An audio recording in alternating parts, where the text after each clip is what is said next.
Hi. Welcome to another informative video brought to you by Ortruo.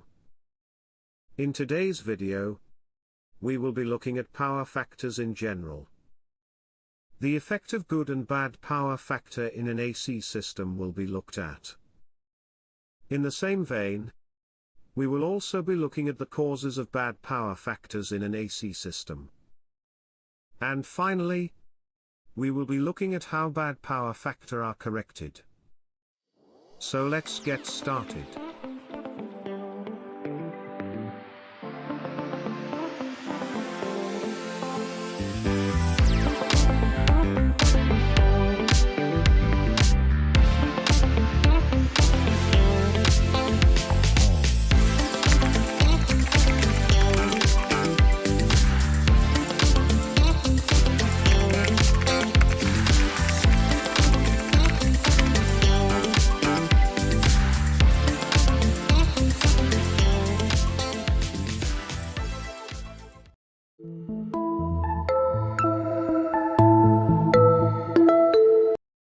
In electrical engineering today, almost all electrical energy is generated, transmitted, and distributed in the form of an alternating current. This type of current transfer is also known as AC. In an AC system, power factor plays an important role in this form of current supply, which is because the power consumed depends upon several factors. These factors are the load on the power system. These loads are inductive load, resistive load, and capacitive load. In another term, power factor is the ratio of the real power that is used to do work and the apparent power that is supplied to the circuit. To further buttress my point, let's look at a glass that has a beverage in it.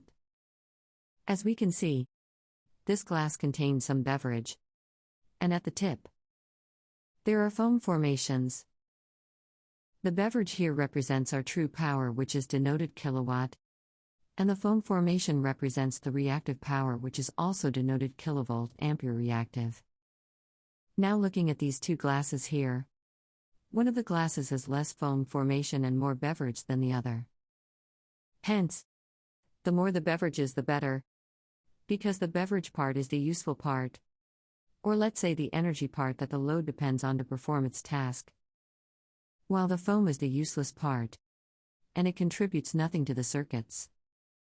Or we can say that this part of the container, which is the foam part, can also be known as heat or vibration. That said, the combination of both the true power and reactive power is what is known as the apparent power. So just like you said earlier, power factor can now be known as the ratio of the true power over the apparent power. Now to further drive it home, let's represent all the power in a triangular form. The true power here is the adjacent line, while the hypotenuse is the apparent power, and the opposite is the reactive power. All these are at an angle from the true power. This angle is known as angle theta. Now assuming the content in this glass is variable.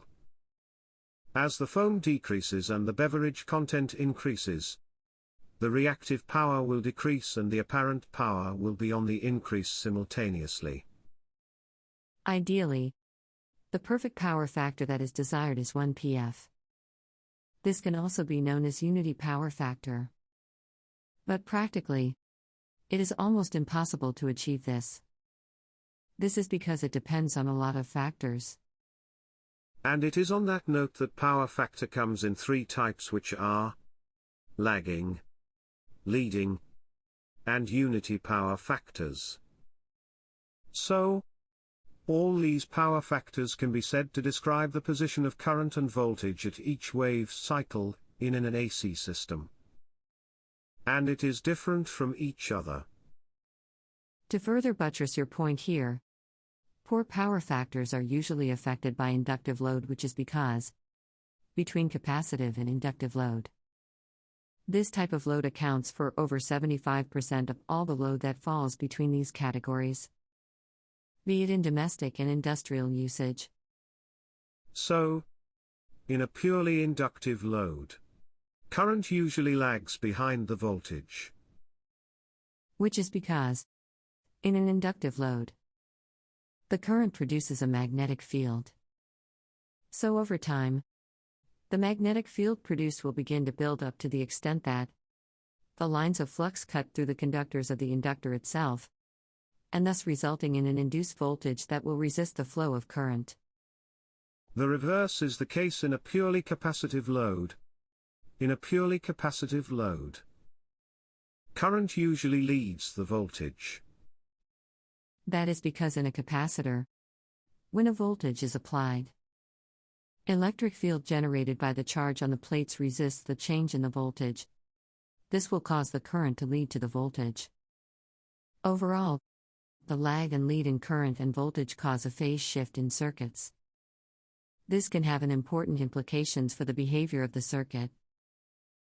Finally, in purely resistive load, current and voltage are usually in phase with each other.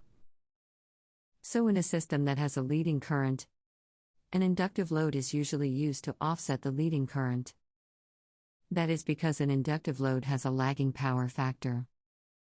Likewise, how a bunch of capacitors are usually used to offset the current in a system that has a lagging current factor.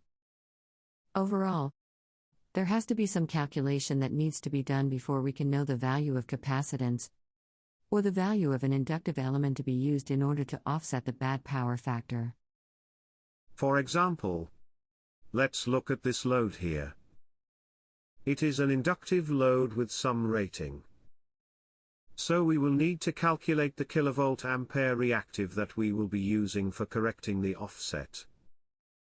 That is because too much of it can swing the current to the other side, and likewise a little less might make the power factor of the system to be less than the tolerance range. Again, the acceptable range is between 1 to 0.95. Anything less than this might result in poor power factors. And it is on that note that we can do some calculations. We have an inductive load here with the following ratings.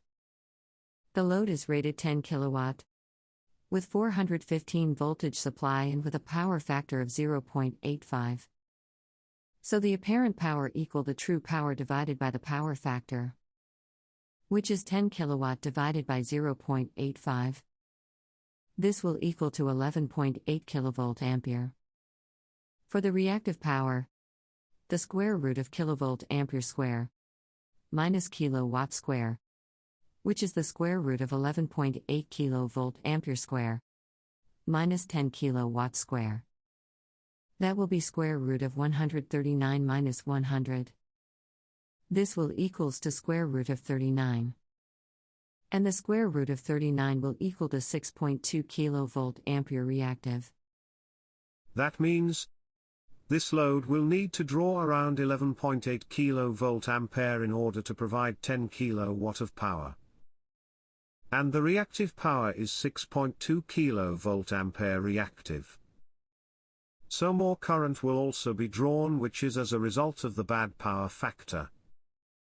Alternatively, the power factor of the system can also be calculated by dividing the output power by the apparent power, which is 10 kilowatt divided by 11.8 kilovolt ampere. This will equal to 0.85. Also, the true power or the real power can also be calculated by using the power factor multiplied by the apparent power.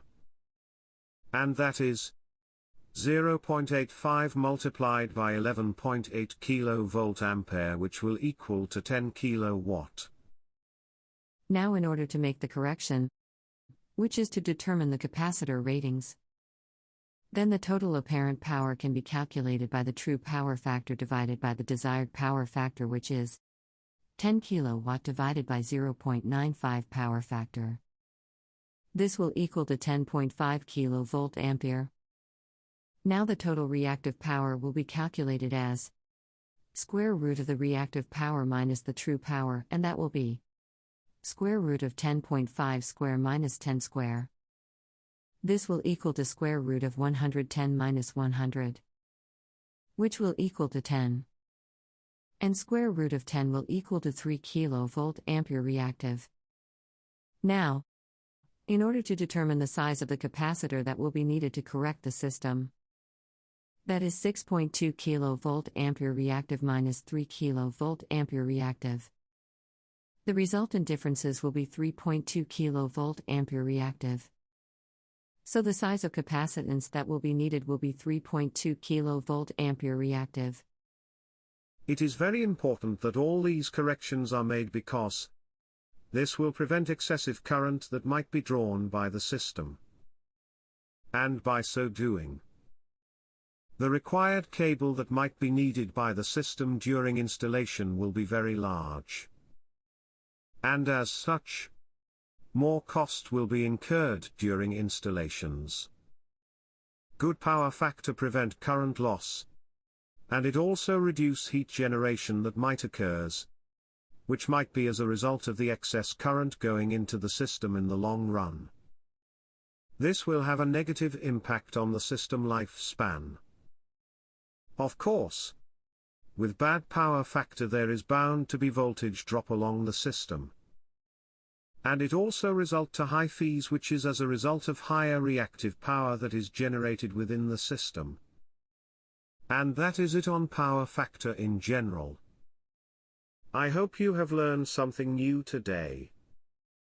See you at the next one.